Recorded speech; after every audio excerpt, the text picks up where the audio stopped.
నువ్వు ఇప్పుడు YCP party కాబట్టి నువ్వు మీ పార్టీ గురించి నువ్వు డప్పు కొట్టుకుంటున్నావు. అంటే జగన్ అన్నని బాగానే అంటే మోస్తున్నావు అనమాట, బాగానే ఆయన గురించి బాగా చెప్తున్నావు నువ్వు, ఓకేనా? అదే విధంగా నెగిటివ్ కూడా ఉంది. ఏ విధంగా నెగిటివ్? అసలు ఏం చేయట్లే ఆంధ్రప్రదేశ్కి, అసలు యువతకి జాబ్లే లేవు. సో దీనిపైన యాజ్ ఏ యూత్ గా నువ్వేం మాట్లాడుతావు? ఈ రోజున సచివాలయ వ్యవస్థ ద్వారా 1,30,000 ఉద్యోగాలు జగన్ ఇచ్చారు. 5,000 శాలరీ ఉద్యోగం, అది వాలంటరీ, అది గౌరవ వేతనం. వాలంటీర్ల గురించి మాట్లాడడం లేదు. ఈ రోజున 15,000 నుండి 20,000 జీతం ఉంది సచివాలయ వ్యవస్థకి. ఈ రోజున ఆ ప్రాంతంలో మొత్తం ఆంధ్రప్రదేశ్ రాష్ట్రంలో 1,30,000 మందికి సచివాలయ ఉద్యోగాలు. ఫ్యామిలీ డాక్టర్ అనే కాన్సెప్ట్ పెట్టినాం. ఇంటి వద్దకే డాక్టర్లు పోతారు. మనకు తెలియదు, ఎందుకంటే పెద్ద పెద్ద కోటీశ్వర్లకు ఫ్యామిలీ డాక్టర్లు ఉంటారు. కానీ ఆంధ్రప్రదేశ్ లో పేదోళ్ళకి కూడా ఫ్యామిలీ డాక్టర్లు ఉంటారు. వాళ్ళకు కూడా 58,000 మందిని రిక్రూట్ చేసినాం. అది కూడా చేసినాం. ఈ రోజున కంపెనీలు వచ్చినాయి. ఇన్ఫోసిస్ విజయవాడలో వచ్చింది, ఎన్నో కంపెనీలు వచ్చినాయి. మన వాళ్ళకి ఎట్టుండాలా తెలిసిన ఉద్యోగాలు అంటే ఇట్లా పెద్ద పెద్ద కేబుల్ బ్రిడ్జిలు ఉండాలి. ఇన్ఫోసిస్ లో ఎన్ని జాబ్లు వచ్చినాయి? దాదాపు 200-300 పైగా ఉన్నాయి. 200-300 పైగా. నేను చెప్తున్నా, ఇన్ఫోసిస్ తో పాటు ఎన్నో వచ్చినాయి. మొన్న 13 లక్షల పెట్టుబడి, 1,00,000 కోట్లు పెట్టుబడి తెచ్చుకుంది కదా మీటింగ్ లో, సదస్సులో. నేను ఒకటి చెప్తా అన్నా, మన వాళ్ళు ఒకవైపు హైదరాబాద్ ని, ఒకవైపు బెంగళూరుని పెట్టి ఆంధ్రప్రదేశ్ అంత తొందరగా ఇంత పెద్ద డెవలప్డ్ సిటీలతో కావాలంటే కాదు. ఎందుకంటే హైదరాబాద్ 5 ఏళ్లలో ఎవరు నిర్మించలే, బెంగళూరుని 5 ఏళ్లలో ఎవరు నిర్మించలే. జగన్ అన్న పరిపాలించినదే 3 ఏళ్ళు, 2 ఏళ్ళు కోవిడ్కి పోయింది. ఈ 3 ఏళ్లలో ఒక హైదరాబాద్ నాడు నిర్మిస్తామా? హైదరాబాద్ ఉమ్మడి బడ్జెట్ తో నిర్మించబడింది. దాదాపు 5 నుండి 6 మంది ముఖ్యమంత్రులు కడితే హైదరాబాద్ అయింది. బెంగళూరు హైదరాబాద్ కంటే ముందు నుండే డెవలప్ ఉంది. జగన్ అన్న వచ్చిన వెంటనే అంత గొప్ప స్థాయికి ఆంధ్రప్రదేశ్ వెళ్ళాలంటే ఏ విధంగా అవుతుందన్న? చేస్తాం. ఈ 2 రాష్ట్రాలతో పోటీగా, ఈ 2 ప్రాంతాలతో పోటీగా మా రాయలసీమలో, మా ఏపీలో ఉన్న క్యాపిటల్స్ కూడా డెవలప్ అవుతాయి. It will take time. ఇప్పుడు అవతలోనికి బెంజ్ కాదు ఉందని నేను మా నాయన అడుగు తిప్పిస్తాడా? మన ఆర్థిక పరిస్థితి వేరు, నా ఆర్థిక పరిస్థితి వేరు. కానీ మేము కూడా కొంటాం రేపొద్దున సంపాదించుకున్న తర్వాత. It will take time, we should wait. Okay, అంటే చంద్రబాబు నాయుడు ఉండుంటే అంటే డెవలప్మెంట్ అవుతుండే అని చెప్పేసి అంటున్నారు కదా, దానిపైన ఏం మాట్లాడతారు? సరే, 2014 నుండి 2019 దాకా ఏం డెవలప్ చేసినాడు? గ్రాఫిక్సా? వాని వేసిన డెవలప్మెంట్ ఏందో నేను చెప్తున్నా. 33,000 ఎకరాల అమరావతి కానీ టీడీపీ నాయకులకు ఇప్పించుకొని రియల్ ఎస్టేట్ చేసిండు. అది ఆయన చేసిన అభివృద్ధి. ఆయన వేసిన అభివృద్ధి ఏందో ఇంకోటి తెలిసిన, వాళ్ళ నాయకులకు పదవులు ఇప్పించుకుండు, వాళ్ళ కులానికి సంబంధించిన వాళ్ళకి పదవులు ఇప్పించుకుండు.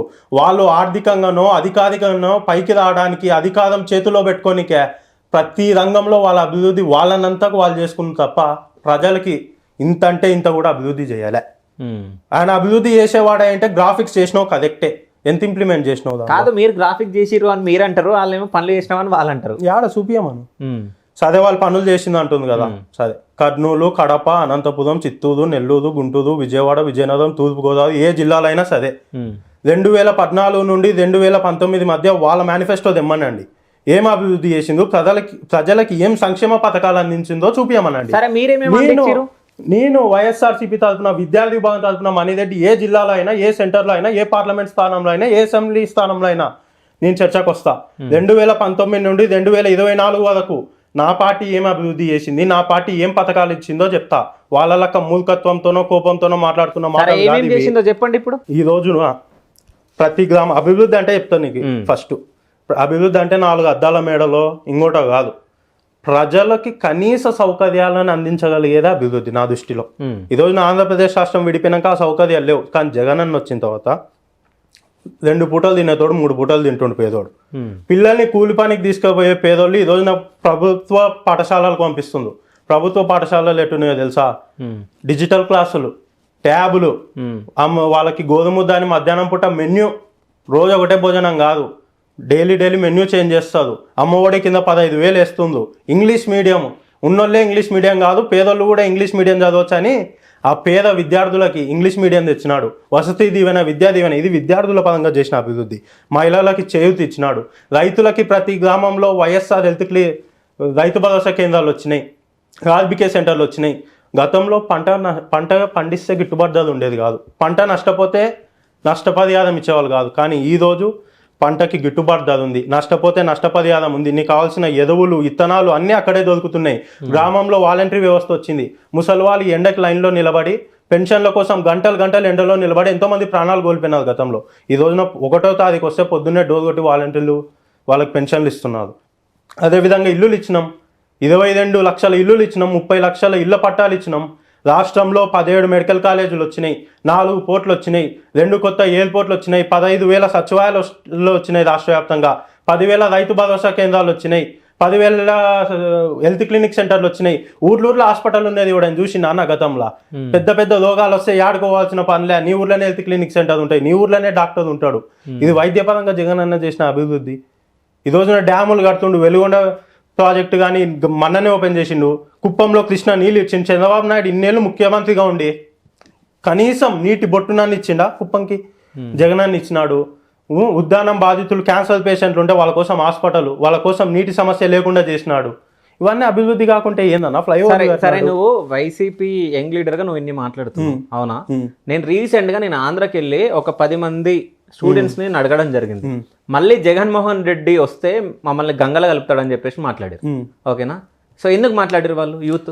మీ టీడీపీ కార్యకర్తల్ని, టీడీపీకి సంబంధించిన యువకులను అడిగితే మేమేం చెప్తాం ఆ సమాధానం. ఓకే, అంటే మీ మీద నెగిటివ్ మాట్లాడితే వాళ్ళను టీడీపీ వాళ్ళని చెప్పేసి మీరే చెప్పేస్తారు.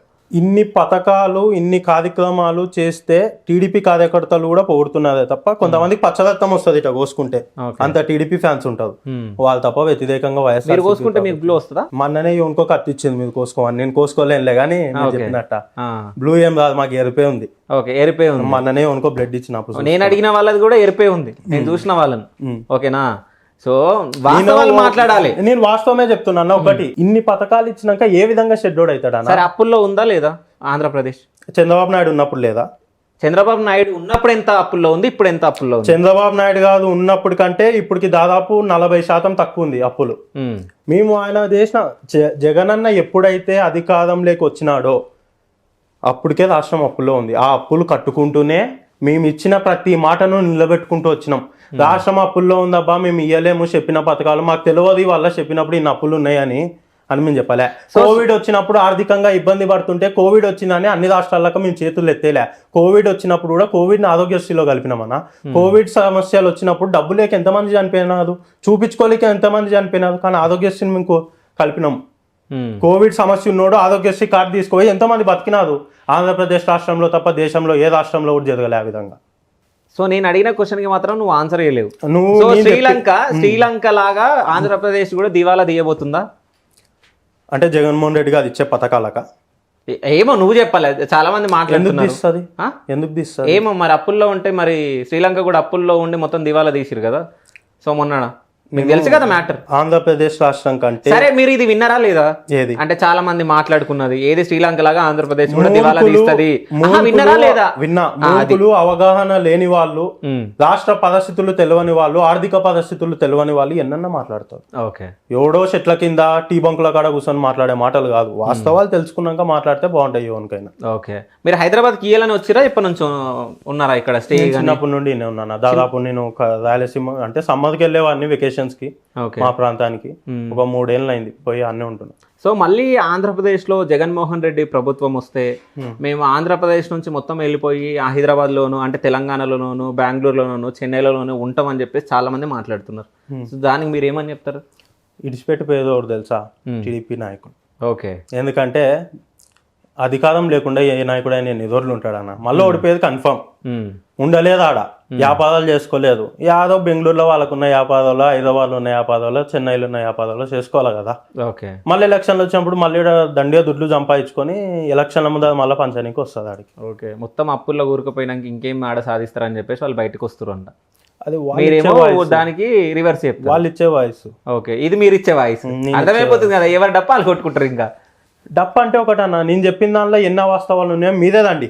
ఓకే, నేను చెప్పిన వాలంటరీ వ్యవస్థ కానీ, సచివాలయ వ్యవస్థ కానీ, మేము చెప్పిన పథకాలు కానీ, అంతెందుకు మేనిఫెస్టో నువ్వే డౌన్లోడ్ చేయి.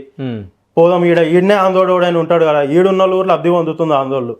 అంతెందుకు మా దాంటికే ఇల్లు ఇచ్చిందని చెప్పే కదా మొన్ననే. సో ఆమె టీడీపీ కదా. ఓకే, టీడీపీ మీకు చెప్పిందా? ఆమెనే చెప్పింది కదా. ఓకే, ఆమె టీడీపీ కానీ నాకు జగన్మోహన్ రెడ్డి ఇల్లు ఇచ్చిందని చెప్పింది. చెప్పింది కదా. నేను సోషల్ మీడియాలో చూసినదే, నేను ప్రత్యక్షంగా పోయి నేను ఇంటర్వ్యూ నీకు తెలియదు కదా వాస్తవం అంటే. వాస్తవం ఆమె అయితే చెప్పింది కదా. అవును, ఒకటి ఆధార్ కార్డు కొట్టండి నా పేరు మీద ఏమొస్తాయి అని చెప్పింది. నేను అబద్ధం చెప్పొచ్చు, ఆమె అబద్ధం చెప్పొచ్చు, ఆధార్ కార్డు అబద్ధం చెప్పదు కదా. అది కూడా ఫేక్ అని మీదంటే నేనేం చెప్పలేను. నేను ఫేక్ అంటే మీరు చెప్పారు కదా, అది నిజమా నేను అడిగిన అంతే. నిజమే అని నేను అనుకుంటున్నా. ఓకే, నేను చూసినంత వరకు, నేను విన్నంత వరకు నా వరకు నేను నిజం అనుకుంటున్నా. ఓకే. ఇప్పుడు ఆపరేషన్ లేకుండానే మోకాళ్లకు ప్లాస్మా ట్రీట్మెంట్. మీ ఆర్థోపెడిక్ సమస్యలన్నిటికీ రోబోటిక్ టెక్నాలజీ ద్వారా తక్కువ ఖర్చుతో శాశ్వత పరిష్కారం. Free consultation. ప్రతి ట్రీట్మెంట్ పై 20% డిస్కౌంట్. ఈ ఆఫర్ కొద్ది రోజులు మాత్రమే. త్వరపడండి. V9 hospitals 9281465842.